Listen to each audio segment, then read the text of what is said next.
10th SSC का 2.1 का question number 4।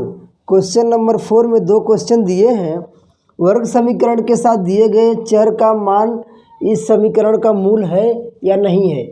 मूल है या नहीं है ये बताना है। मूल कब होगा, जब आंसर 0 आएगा, और मूल कब नहीं होगा, जब आंसर कुछ और आएगा 0 को छोड़ के। तो सीधा चलते हैं टॉपिक पे। तो क्या होगा, फोर्थ 2.1 का क्वेश्चन नंबर 4 है। 2.1 का क्वेश्चन नंबर 4 इसमें दिया है। पहला वाला क्वेश्चन इस प्रकार से दिया है, एक्स स्क्वायर प्लस 4x के बाद माइनस 5 बराबर 0, और बोला है x बराबर 1 कॉमा -1। ये समीकरण है और ये इसका चर है। इसको एक बार x की दो वैल्यू दी है। पहले x की पहली वाली वैल्यू को इसमें पुट करना है, फिर दूसरी वाली को रखना है। तो जो 0 हो जाएगा वो समीकरण का एक हल होगा, और जो नहीं हो पाएगा वो नहीं होगा। तो क्या करेंगे, देखो लिखेंगे समीकरण में हाँ लिखेंगे यहाँ पे ऐसे बड़े प्रेम से, समीकरण में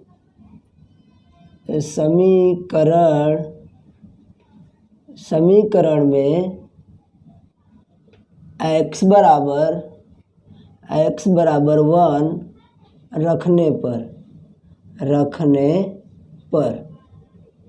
रखने पर तो क्या करेंगे, सबसे पहले समीकरण को हम लोग लिख लेते हैं। फिर जहाँ जहाँ x होगा वहाँ 1, और जहाँ 1 होगा वहाँ x होगा, क्योंकि इसके बराबर ये है। तो इस बराबर की जो लाइन लगाते हैं, बराबर जो सिंबल देते हैं, उसका मतलब होता है कि हम जो है एक दूसरे जो एलिमेंट जो भी दिया हुआ है एक दूसरे के बराबर है।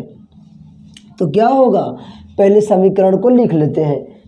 तो क्या होगा, समीकरण में x बराबर 1 रखने पर, समीकरण में 1 रखने जा रहा हूँ, पहले समीकरण लिख लेता हूँ क्योंकि डिस्टर्ब ना हो इसके लिए।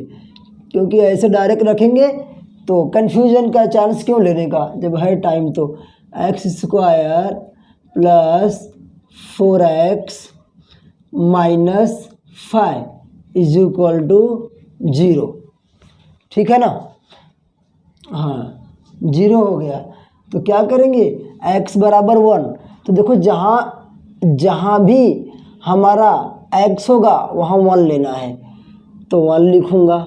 इसीलिए 1 का स्क्वायर प्लस 4 है।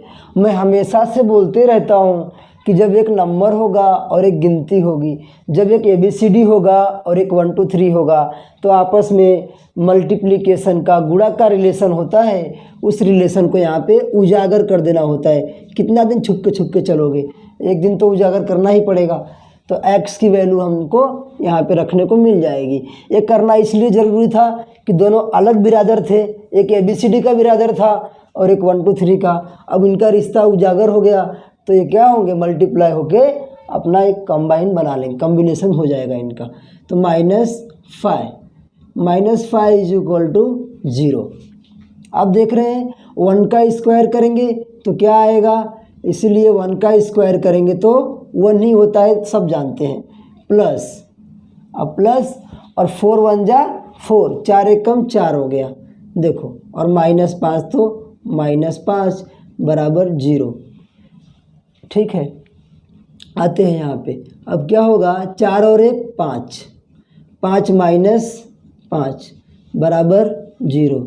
इसीलिए 0 के बराबर होगा 0। ये हमारा 0 के बराबर 0 जो है ये आ गया। जब 0 के बराबर 0 आ गया तो दिया गया समीकरण एक हल है। जो बोला है वो लिख देंगे, उसमें क्या सोचने की बात है। दिए गए चर का मान इस समीकरण का मूल है क्या, निश्चित करिए। तो दिए गए समीकरण का वर्ग समीकरण के साथ दिए गए चर का मान समीकरणों का मूल है तो है लिखेंगे। दिए गए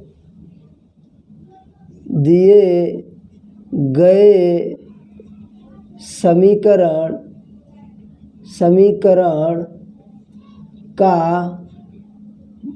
एक हल, दिए गए समीकरण का, तो क्या होगा, x दिए गए समीकरण का हल है। तो ऐसे नहीं लिख के थोड़ा ऐसे कर देते हैं हम लोग। कैसे कर देंगे, x बराबर 1 दिए गए समीकरण का एक हल है,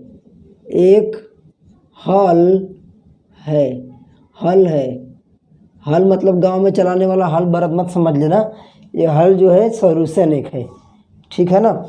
और यहाँ देखो ये जो बराबर है, हाँ एक दूसरे के बराबर है, कोई दिक्कत नहीं, ये बहुत अच्छा हो गया। चलो अब दूसरा वाला हमारा क्या समीकरण है, कुछ नहीं, सेम समीकरण, इक्वेशन हमारा सेम यही होगा, बस -1 रखना है। देखो वैसे ही कॉपी करते जाएंगे। समीकरण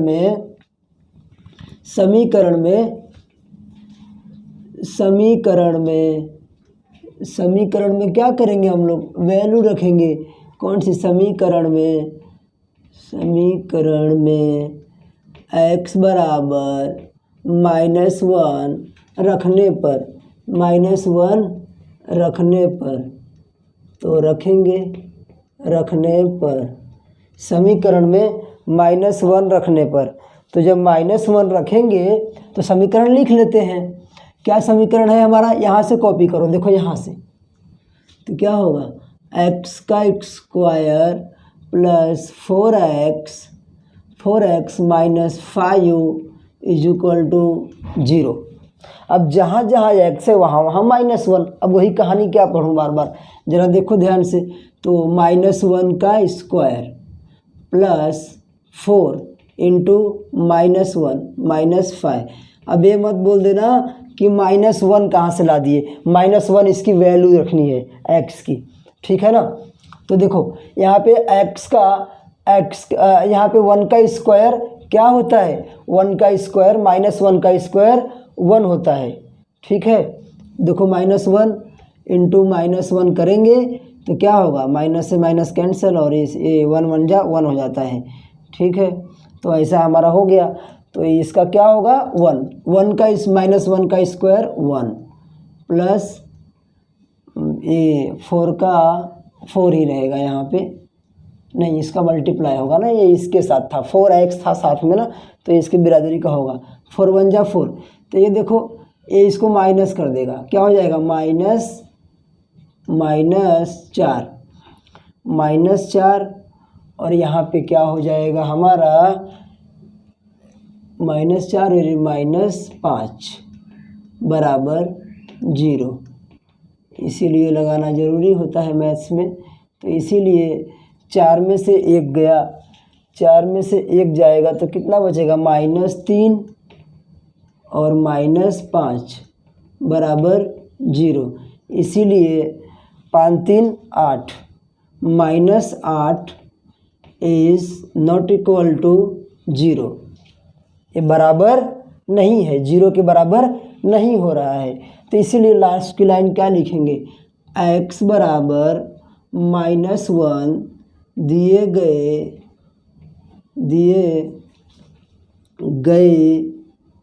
समीकरण का हल नहीं है, समीकरण का हल नहीं है, यह दिए गए समीकरण का एक हल नहीं है। तो बड़ा आसान था ये 2 क्वेश्चन, और एग्ज़ाम के लिए बड़ा इम्पोर्टेंट होता है, ये हर बार आता है कभी, लेकिन दोनों वैल्यू निकालने को कभी नहीं आती है। कभी एक निकालना होगा, एक ही निकालना होता है, या तो x का दे देगा या फिर 1 का दे देगा।